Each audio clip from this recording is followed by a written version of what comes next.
Hey, what's going on? Welcome to the Doug Show, and it's my pleasure to bring Duke back on. About a year ago, he was making roughly $2,000 per month from his affiliate commissions. And if you want to hear the complete full story, I interviewed him a while back so you could catch up. But earlier this year in 2020, Amazon cut the commission rate. So Duke decided to take some pretty big action and he shifted over quite a bit to drop shipping. So we're going to dissect that. Now, the cool part is he's grown his not just top line revenue, but his profits are roughly, I think, 13,000 as of last month. So that's September of 2020. So he's grown his business a ton, did a lot of work, and I'm really excited to hear the full story here. So, Duke, welcome. Thanks for joining me again. How are you doing today? Hey man, it's great to be with you. Doing wonderful. It's nice, about 76 degrees and sunny where I'm at. Very It's great. cool. So yeah, And things are it going good. that's awesome. And it was cool because you emailed me in response to one of the recent episodes with John Murphy, and I was talking about drop shipping, which was is completely out of my wheelhouse, but I have a lot of friends that are into it, and I knew it was sort of a possibility to shift an affiliate site over, but there's a lot of like hurdles which we'll get into here. So I do want to Yep. start at sort of the beginning and give people just a quick overview of the site previously. We can talk a little bit about, niche selection, keyword research, the content, some of the, raw materials as you were building the foundation for this site. So, yeah, can you give us a little story, the backstory for it?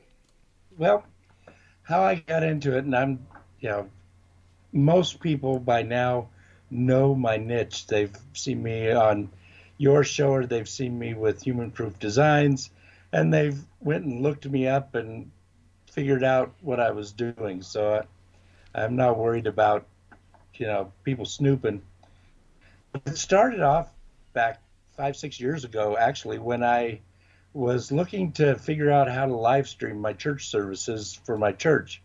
And there was not hardly any information out there. And I thought this niche of church technology would be a great niche for an Amazon niche site. And so I started putting together a niche site and that's when I ran across you because you were giving a lot of information about, both keyword research, the KGR method, and just how to do Amazon. And so I built up my original site or my affiliate site.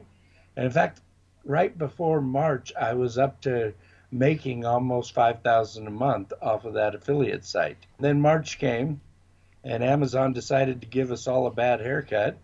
And at that point, I went, okay, I can see the future of this. And I thought to myself, well, why can't I sell this product instead of sending people to Amazon? Why can't I send people to my own site? And so I contacted a couple people I knew that were in the industry, a couple CEOs, and said, "What would it take for me to sell your product?" And they got me in contact with some distributors. And so I built another site, a sister site that was just e-commerce for drop shipping, and that's what I've been doing. Got it. Okay. This is pretty amazing because a lot of people were hit pretty hard in March, April of 2020. I've heard 35% cut in revenue up to 50 to 60% depending on what category area. So yeah, it was definitely a big deal. And it's interesting that you mentioned a lot of people found your site because you were public and you were very generous in sharing some of your stories and you weren't too secretive, which that happens. So I'm just curious, did you run into copycats or people that were trying to just reverse engineer? Not reverse engineer. I think some people may have tried, but unless, I'm a pastor, unless you can speak with the voice of the niche, most people are going to pick up your you really don't know what you're talking about, or you're really not part of the niche. So, there's a little bit of understanding and lingo of how the inner workings of church works that average Joe Blow just isn't going to understand. Yep. So I'm not worried about it. It's not that we're trying to be secretive. It's just there's a, if you were a plumber and you're a real plumber, you can tell when a plumber's talking and when somebody who just went to Wikipedia to find out something is talking. Yeah. And to get, another quick example on a tangent, I had to blow out my sprinklers recently because it's going to get cold and you have to, Right? make sure you don't have water in there. It'll freeze and break. So I was looking up information on like compressors and blowing out sprinkler systems. And yeah, I saw a bunch of affiliate sites which essentially had garbage content. I was like, I could tell they don't know what they're talking about at all with compressors. Yeah.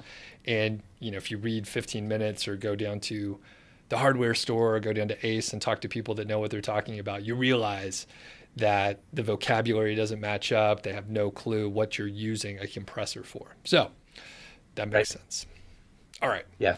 So I really didn't experience any loss or anybody trying to steal my niche. It's just, or if they did, they never ranked, so I never saw them.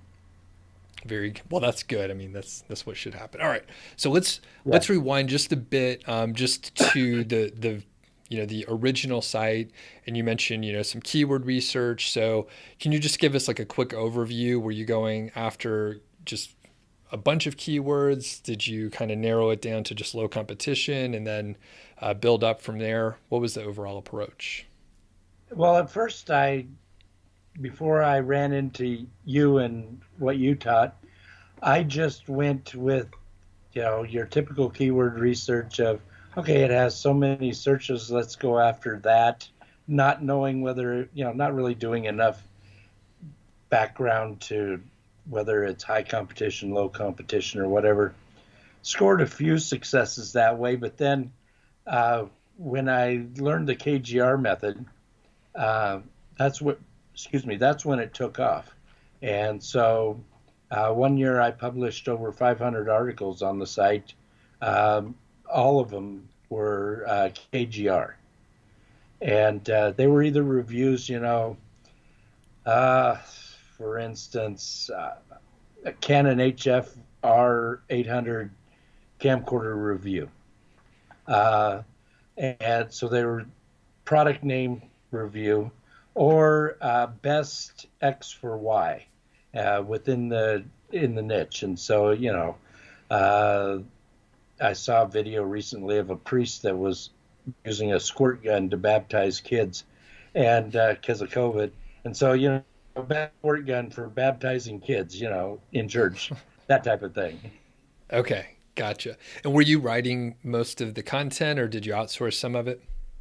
I wrote the first 100 articles, and then I outsourced to Textun, TXTUN.com, and they did a good job.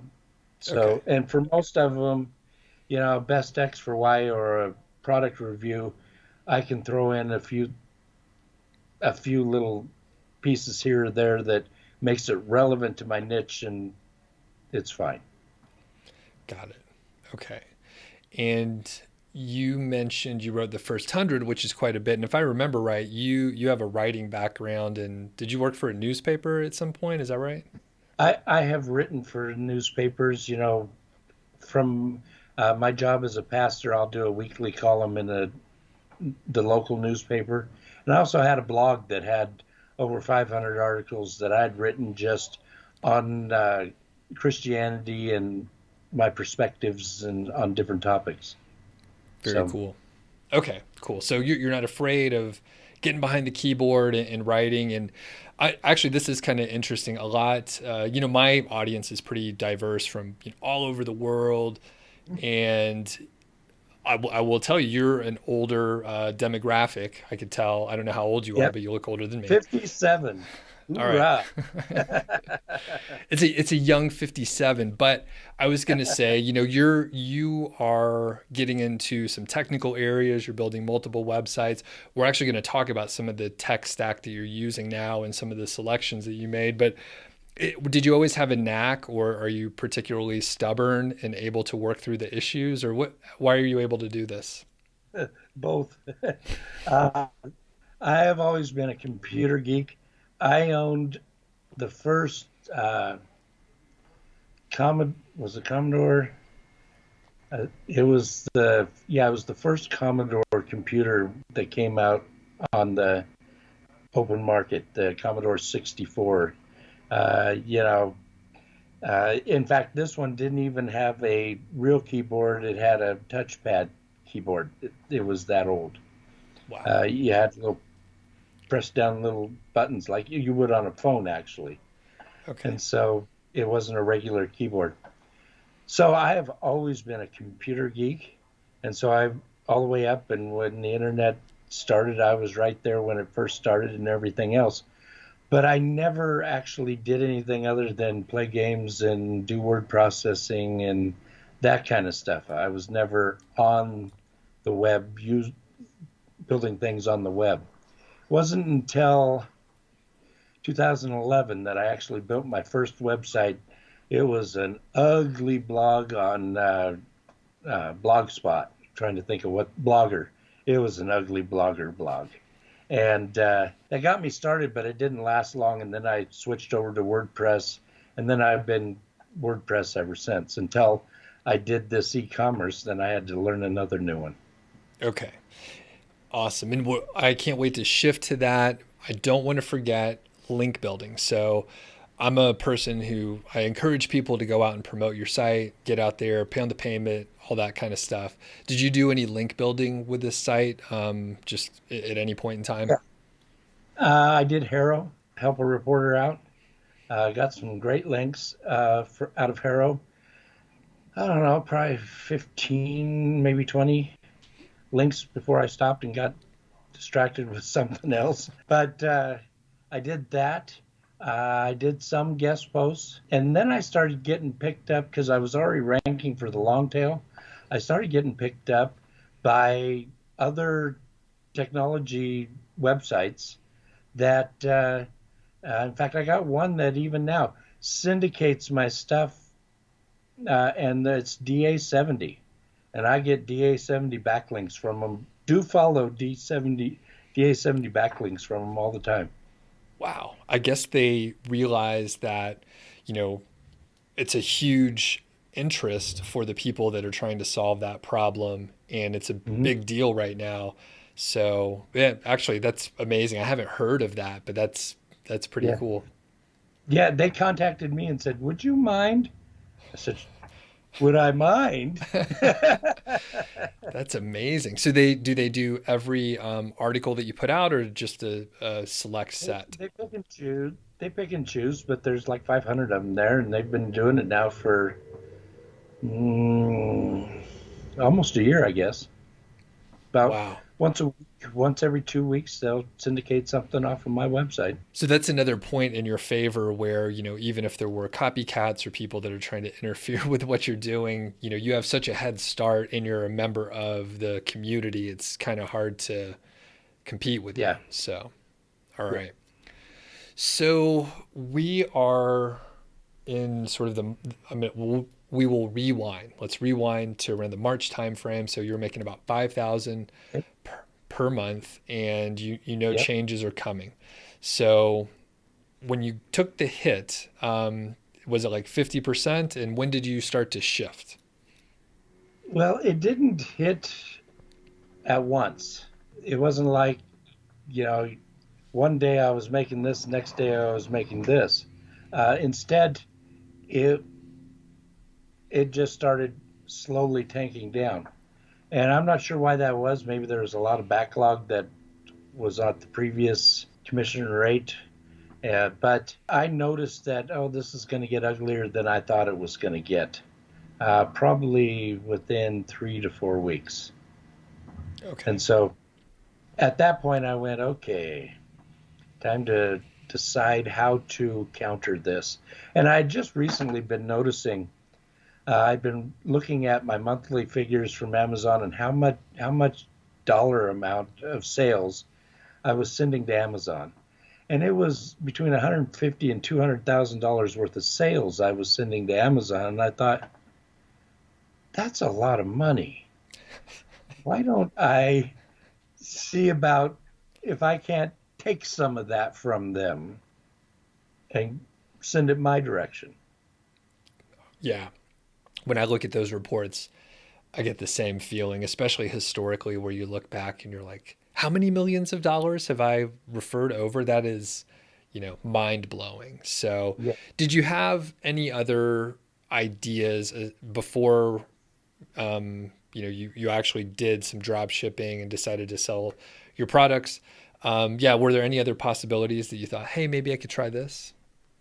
I looked for other affiliate programs, and they were as bad, if not worse, than Amazon. It was, I've heard guys say, "Oh, you can always find a better affiliate program."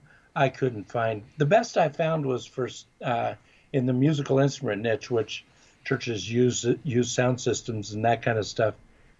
I did finally find one that paid 5% instead of 3%, which is what Amazon's at now. Other than that, there was nothing else. Not much. Okay. And you mentioned before that you had some contacts and you reached out to these companies. So did you, and you said, hey, I talked to some CEOs. So did you know them personally already, or how did you make those relationships work? The first one, he actually had reached out to me within the last year and asked if I would do some content on his product. And I got a sweet deal on a camera. They gave me a camera for 10 articles, and it was cool. I mean, we're not talking about a little cheap Canon camcorder. We're talking about a really nice, sophisticated camera that to use in a church that's pan tilt zoom, so it's remote control and the whole bit. I mean, it's a sweet camera, and I did 10 articles for him. So I'd established a relationship with him. And so I reached out to him, and then I reached out to one of the live streaming uh, providers, hosting providers that I knew as well, that I had done some work for. And he got me in contact with who to go through so I could sell their hardware that goes with their system. And so that got me into the door to a couple of distributors. And once I was in the door to a couple of distributors, then every distributor was willing to talk to me. Wow. Okay. And can you tell us how much traffic your site was getting? Like, I don't know, just in the March timeframe, roughly, from organic traffic. The affiliate site, let me see, affiliate site, it's down a little bit, but it was about 25,000 to 30,000 visitors a month. Okay. So it's a good chunk of traffic, but nothing Yeah, crazy. And I think what we yeah, see here is it's so specific that even if you have a small number, it's very important people that want to buy the stuff that you're talking about. So you got exactly. the attention of these manufacturers and these important folks that wanted to talk to you before you even needed their help. Yeah, exactly. Yeah, Wow. they wanted to break into the niche that I'm in, and I am one of the guys. There's about maybe three, four websites that are active and authoritative in this niche. That's pretty cool. So once you got in the door with the distributors, they have a bunch of products, they have Yeah, contacts with all of these other companies and stuff. exactly. The first distributor I got in the door with for this one product has probably 30 companies that they handle. And so I was also in the door with all those 30 companies. And the same with the second one. Now I have about six distributors I work with and hundreds of companies. Wow. So you found these opportunities sort of organically through your network. Yeah. Do you know if there's a way to, find the distributors, or if someone's like, "Hey, I wonder if there's products available for me." Do you know how to route that? Well, I would suggest this because I did this for one because I could not find a distributor that carried them. There's a company out of Australia called Black Magic Design. They work with um, like real high end cameras and video switchers and that kind of stuff. I contacted them and said, "Hey, who is your distributor in North America?" And because I would like to see about getting set up to sell your product. They got back to me and gave me the name, and I got to them, and it was all put together. Okay, so contact the company, Contact find them. out who distributes. Yeah, Okay, pretty easy, yeah, straightforward. You have to get on the phone and chat with people, maybe. So, yeah, all right.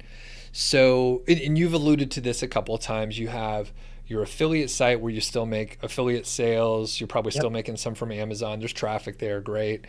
Then I take it you drive some traffic over to your e-commerce site, which is on yeah, Shopify. So, yeah. And actually, I give them a choice. They can buy from me, or they can check the price on Amazon. Now, my one of the things that's good that I do is I offer to pay for sales tax. So I'm actually a little bit less than what Amazon will cost them. all right, that's a nice competitive. Now, do you let them know that ahead of time, like when they're checking the price, Once or they, yeah, when they land on my page, there's a big bold thing that gives three bullet points of why to buy from me. One of them is we pay sales tax. very cool. All right. So you have that competitive advantage and you can see clearly. All right, great.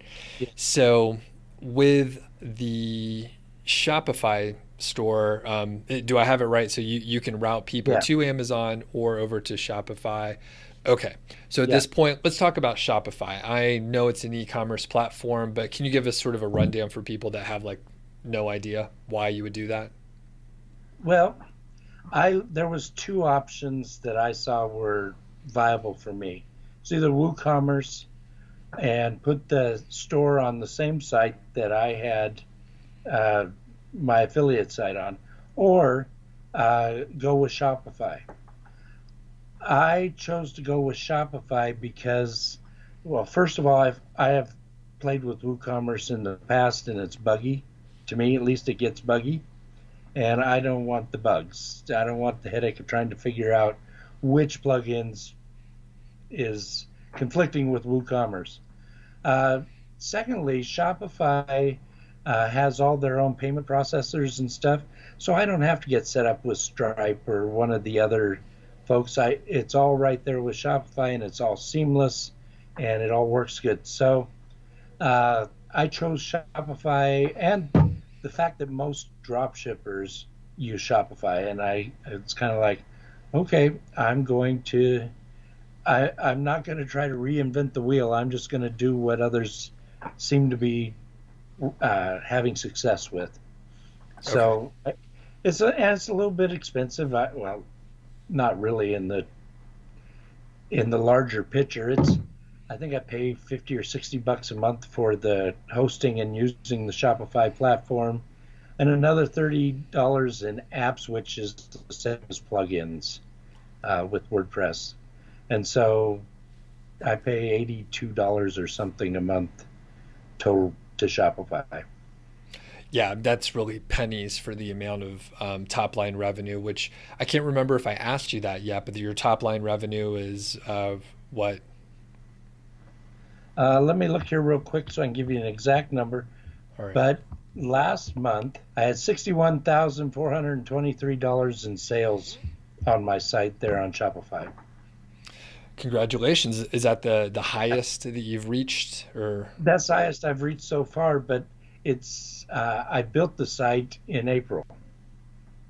So that's at the end of the sixth month, I think. April, May, June, July, August. So yeah, that's the end of the sixth month, not quite 6 months.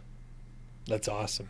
So, is there any seasonality with this, or is it There is for the niche. There is some seasonality at August and September, and then there is in January and February. The back to church planning for the holidays time period is August and September. So, they're planning for all their budget and stuff and what they're going to do for the holidays and for, back to church and that kind of stuff. So, yes, there's a little bit of a boost in August and September. Same thing in January and February because most churches run their budget annually from January to December. And so in January and February, they got new budget and money to spend. Got it. Okay, interesting. So we may take a little bit of a dip, but it seems pretty, I mean, you're in good shape, I would say. Yeah, it's not like, fly fishing, which is, summer only, or ice fishing, which would obviously be winter only. It's it's pretty stable year round. You mentioned that you set the site up in April, so it sounds like you did this pretty quickly. Can you kind of take us on a timeline from, when you started and some of the activities in the first couple weeks, and then when the site was live and making sales? Um, let's see, I started, it was probably the middle of April when I started it because, uh, well, we got locked down in March with COVID, and I kind of have it timed with COVID. We got locked down in March. By April, I was like, I'm going to do something else here.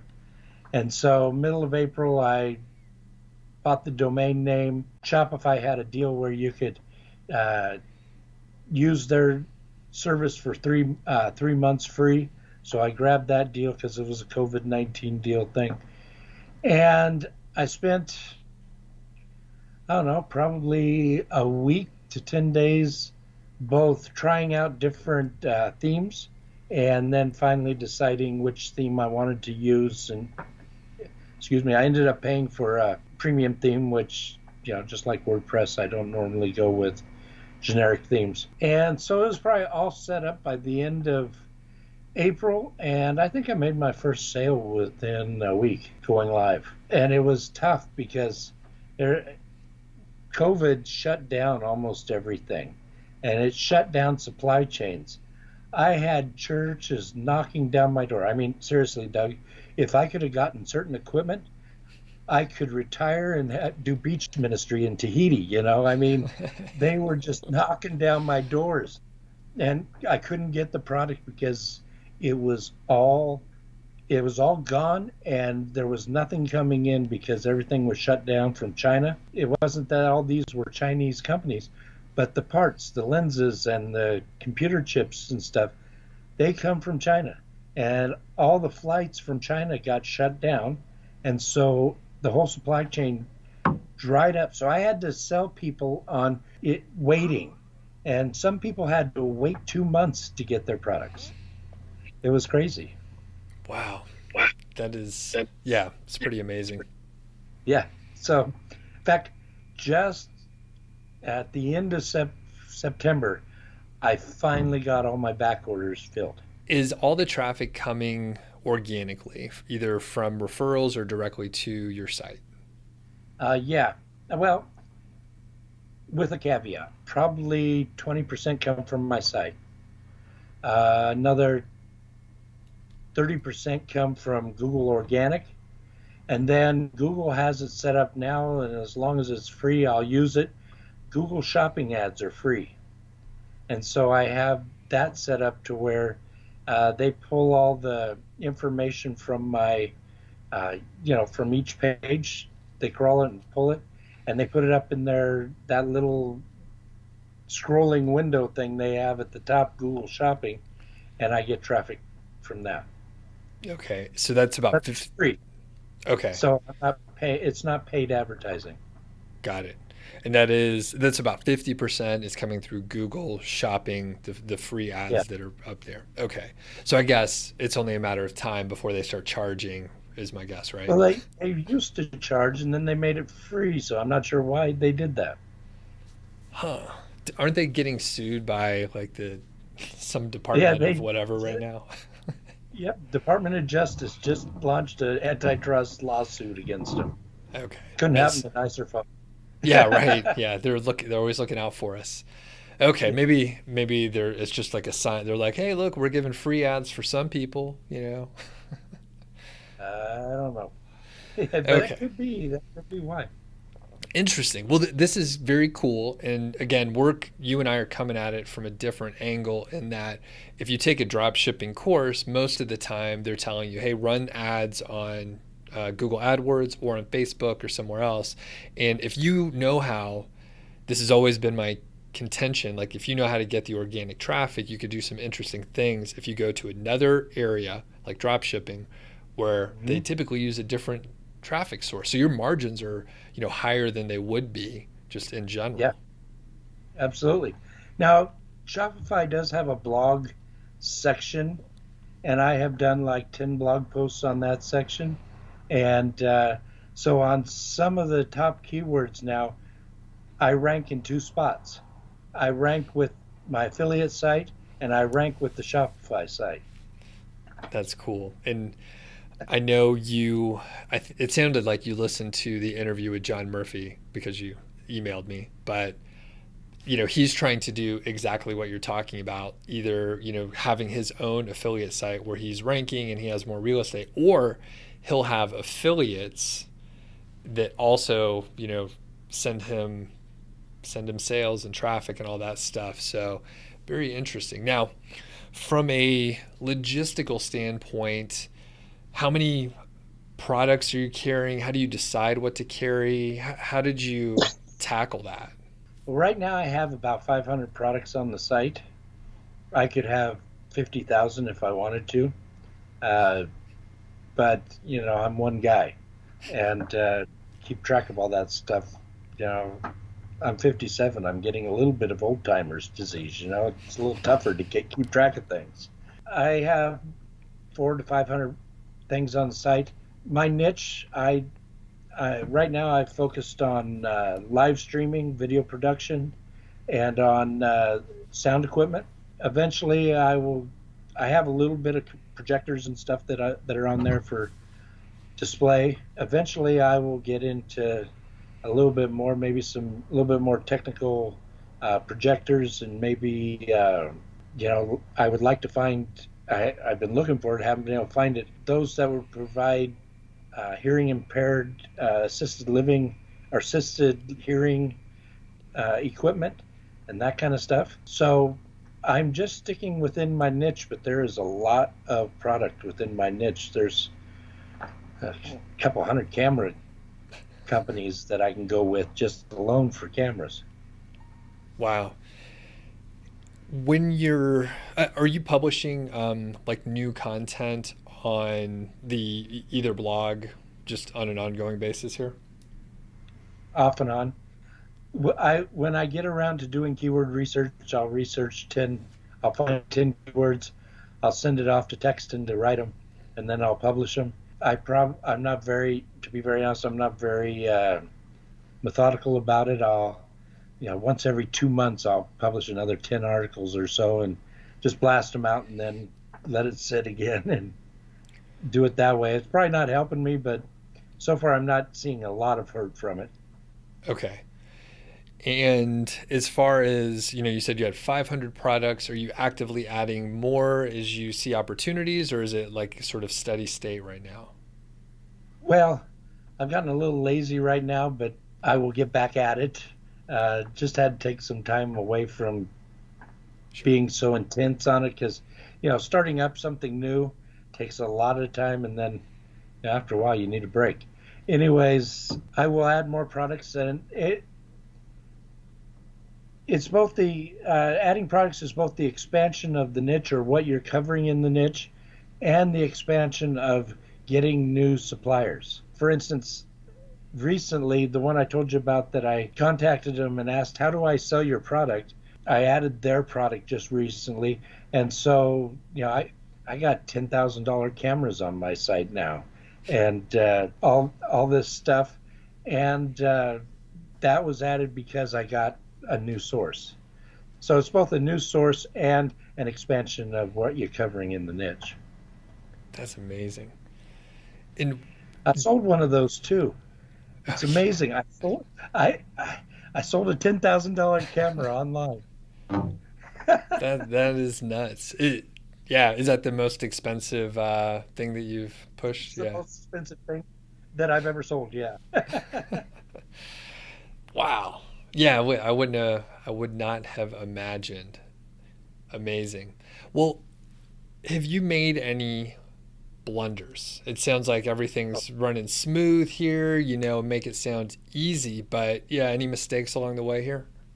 Well, first one, my first couple sales, I showed, that I had the product. I didn't really realize, okay, there could be a problem here that this stuff might get back ordered.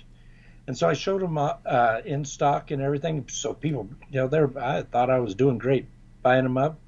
Then I couldn't get them. So then I had to contact the customers and say, listen, I can't get these. Well, many of those people, they were trying to just get them and get them now. They didn't want to wait. Well, I had set up Shopify to where it would automatically capture the payment instead of manually capturing that payment. So it would get the approval of the card and then capture the payment. Well, if they cancel the order, I got to return their money to them, but I lost the credit card transaction fee. It came out of my backside. And so I learned real quick after about three of those, hey, I'm going to go in debt if I continue doing this. And I had to set it up to where, no, I wait until I know I can order that product and it'll ship before I capture that payment. So that was one of Smart. the mistakes I made. Another mistake was just not knowing the inventory cycle. See, now I've had enough time where, I've purchased something, they've shipped it, I know how long it takes. I know what is usually in stock and what is not usually in stock. And so I can reflect that with my site rather than having everything just show as available. Some stuff during COVID, I just flat out said, this product may not ship for up to 2 months and let them know up front. And So, people know now. uh, it's better to be honest than to have people ticked off at you. Yeah, and I know it must have been stressful those first, couple times you had to Oh, call up but I yeah. mean, the good part is I imagine, but perhaps not always, but it's an industry where people are potentially more understanding and you're like, "Hey, More I'm a pastor." graciousness. Sorry. Yeah, yeah, they're more gracious. Yes, exactly. Where in other industries, they'll beat you up and they're, pretty rude about it. So at least you had that going. Yeah, I did. But, oh, just so other than that, I don't know of any huge mistakes I've made, except, well, I really don't. That one was costly though. That cost me about $500 before I got it under control. Yep. And I was going to say, like PayPal and I think Stripe work the same way. So Yeah, if someone wants a refund, I pay for the transaction fee. That wasn't always the case, but yeah, it's like 3%. So it yeah, adds up pretty yep, quick. it does. When you were moving over and, starting Shopify, I suspect it's, different than WordPress, but it has its own complexities and quirks. Was it hard to pick up or, after, watch a couple YouTube videos, you're good to go? I was good to go. I watched the video on the theme I was using. I watched. There's a couple brothers that talk about drop shipping quite a bit. They're good guys. I watched their videos. Uh, it was different, but it was very similar. You know, their language is a little bit different. Like instead of a plugin, it's an app. Well, okay, whoop-de-doo. Uh, if I mean, they even have Yoast SEO app for it. If you want it. I don't like Yoast, but they have it. Yeah. Uh, and getting to the front end, it was very similar to Elementor, where okay, you got the element you're trying to edit, and it's over on the left-hand side, and drop down menu. So you get to that, and then it shows it to you on the on the main screen, and you do your edits. Put your name in or your logo or image, or you have instead of related posts, you have related products, and so it's all pretty similar. Okay. That's what I expected, and there's a whole ecosystem just like WordPress or other big CMSs where you kind of can get anything you need. You may have to hunt around, but it's pretty straightforward. Okay, great. The only thing you'll notice is that there really isn't very many free apps. This is e-commerce, so they expect you to have a certain amount of money and willing to invest a certain amount of uh, money into your site. So, your apps can be anywhere from $8 to $30 a month. And you can buy themes you can buy with a one-off price, but they're not like, 20, 30, 40, $50. They're like $180. So it is more expensive. Interesting. Okay, and that totally makes sense. Like you said, if you have an e-commerce shop, like you should be, you're running a business, you're selling stuff, you have money to pay Yeah, for things. All right. exactly. Any other, broad thoughts or, things that I forgot to ask that you want to share Uh, here? Here's the thing that I would caution all your listeners is that don't bother with teeny tiny cheap items. Don't if you're selling $30 foot massagers, don't start a foot massage store, uh, because you know how many foot massagers do you need to sell to make a profit? I mean, really make a profit.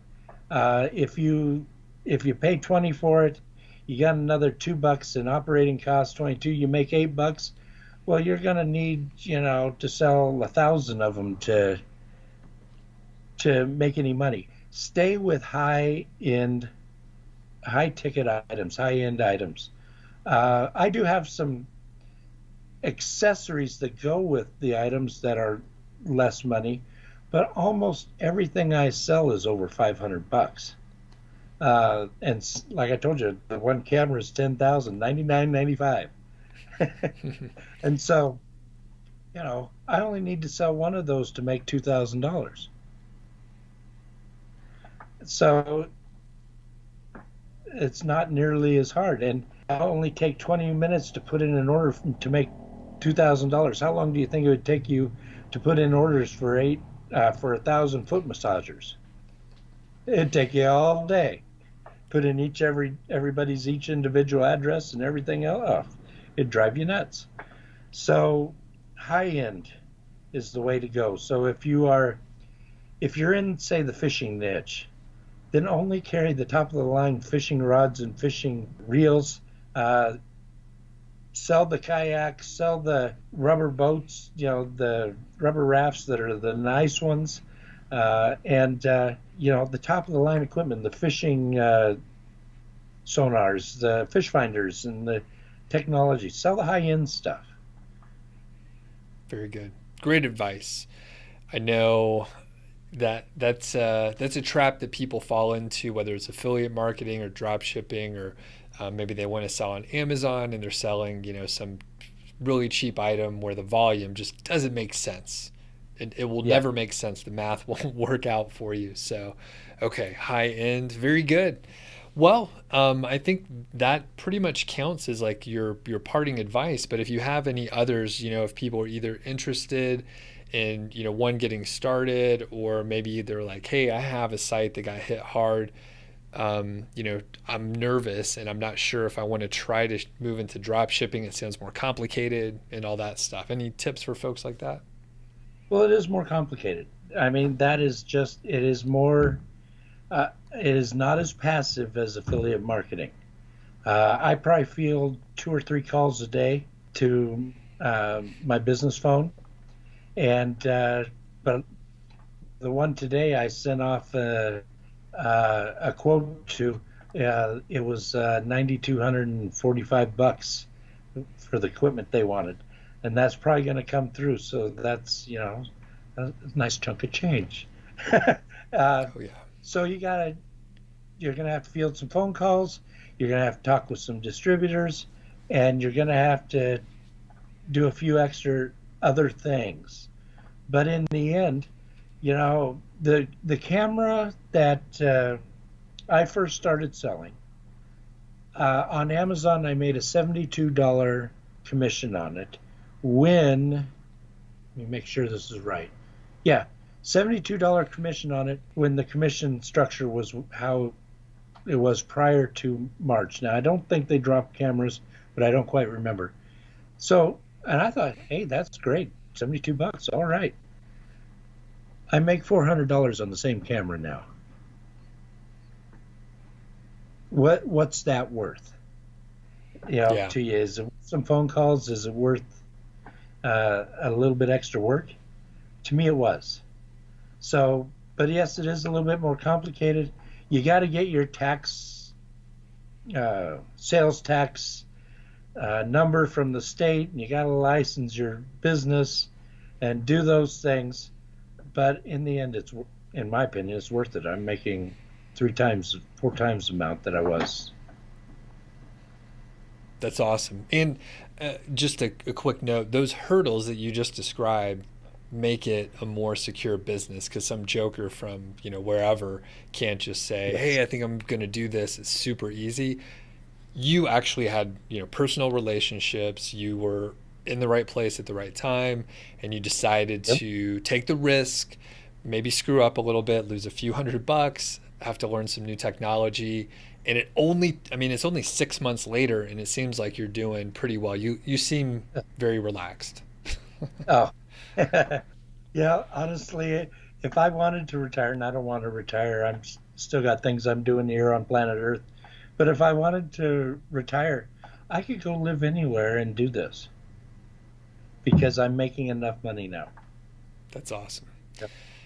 Very cool, Duke.